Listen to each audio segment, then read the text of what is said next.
Hi! Welcome to Vinayak star kitchen. ఈరోజు video దొండకాయ రోటి పచ్చడి ఎలా చేసుకోవాలో చూద్దాం. రోటి పచ్చళ్ళు ఇష్టం లేని వారు ఎవ్వరు ఉండరు కదా! ఇలా దొండకాయతో రోటి పచ్చడి చేసుకోండి. చాలా అంటే చాలా బాగుంటది. అలాగే ఈ పచ్చడితోటే అన్నం మొత్తం లాగించేస్తారు. అంత టేస్టీగా ఉంటది. ఇప్పుడు ఈ దొండకాయ పచ్చడి ఎలా చేసుకోవాలో చూద్దాం. ఒక ప్యాన్ పెట్టుకొని ఇందులో 2 టేబుల్ స్పూన్ల పల్లీలు వేసుకోవాలి. ఇలా పల్లీలను కలుపుతూ ఫ్రై చేసుకోండి. పల్లీలు కొంచెం ఫ్రై అయిన తర్వాత ఇప్పుడు ఇందులో ఇంకొక 2 టేబుల్ స్పూన్ల నువ్వులు వేసుకోవాలి. పల్లీలు కొంచెం ఫ్రై అయినాకనే నువ్వులను యాడ్ చేసుకోండి. లేదంటే ఇవి చిటపటలాడుతూ మొత్తం చిల్తాయండి ఈ నువ్వులు. అందుకనే పల్లీలు ఫ్రై అయిన తర్వాత నువ్వులను కూడా వేసుకొని వీటిని కూడా మంచిగా ఫ్రై చేసుకొని ఇప్పుడు ఒక ప్లేట్లో వేసుకొని పక్కన పెట్టుకోవాలి. అదే ప్యాన్లో 1 టేబుల్ స్పూన్ ఆయిల్ వేసుకోవాలి. తర్వాత ఇందులో పచ్చడికి సరిపడా పచ్చిమిర్చిని వేసుకోవాలి. నేనైతే ఒక 5, 6 పచ్చిమిర్చిని ఇలా చిన్నగా కట్ చేసి వేసుకుంటున్నాను. వీటిని కూడా ఆయిల్లో మంచిగా ఫ్రై చేసుకోవాలి. ఇందులోనే ఒక 5, 6 వెల్లుల్లి రెబ్బలను కూడా పొట్టు తీసి వేసుకోవాలి.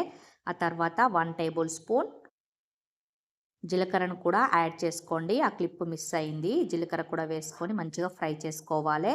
ఇలా పచ్చిమిర్చి మంచిగా ఫ్రై అయిన తర్వాత వీటిని కూడా ప్లేట్లో వేసుకొని పక్కన పెట్టుకోవాలి. ఇప్పుడు అదే ప్యాన్లో ఇంకొక 1 టేబుల్ స్పూన్ ఆయిల్ వేసుకొని ఒక 4 టమాటాలను ఇలా చిన్నగా కట్ చేసి వేసుకోవాలి. ఆ తర్వాత దొండకాయల్ని కూడా ఇలా చిన్న చిన్న ముక్కలుగా కట్ చేసుకొని దొండకాయల్ని కూడా వేసుకొని ఆ తర్వాత రుచికి సరిపడా సాల్ట్ 2 టేబుల్ స్పూన్ల సాల్ట్ వేసుకుంటున్నాను.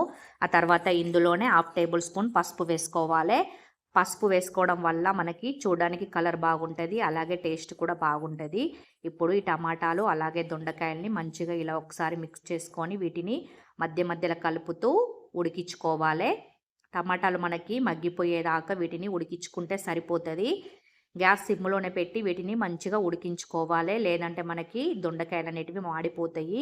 ఇప్పుడు కొంచెం ఫ్రై అయిన తర్వాత ఇందులో కొంచెం చింతపండును కూడా వేసుకొని చింతపండును కూడా ఫ్రై చేసుకోవాలి.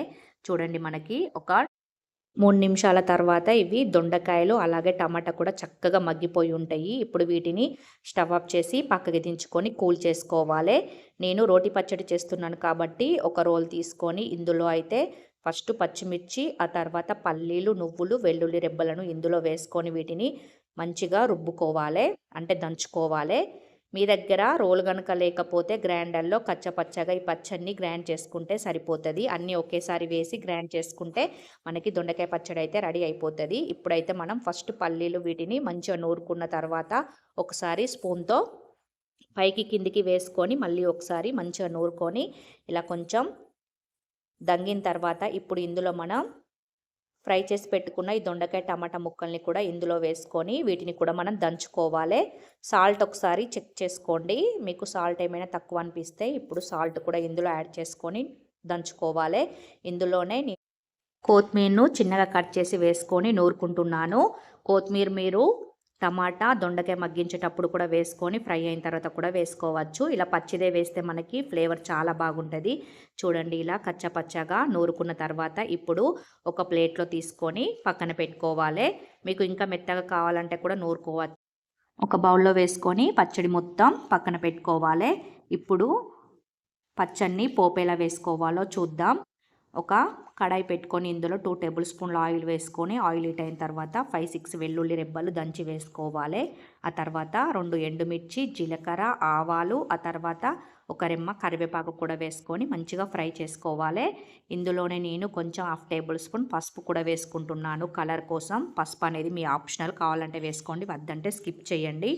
ఇప్పుడు ఇవి మంచిగా వేగిపోయిన తర్వాత ఇప్పుడు మనం పక్కన పెట్టుకున్న ఈ పచ్చళ్ళలో ఈ పోపు వేడివేడి పోపే ఇందులో వేసుకొని మంచిగా మిక్స్ చేసుకుంటే మనకి దొండకాయ టమాటా రొట్టి పచ్చడి అయితే రెడీ అయిపోతుంది.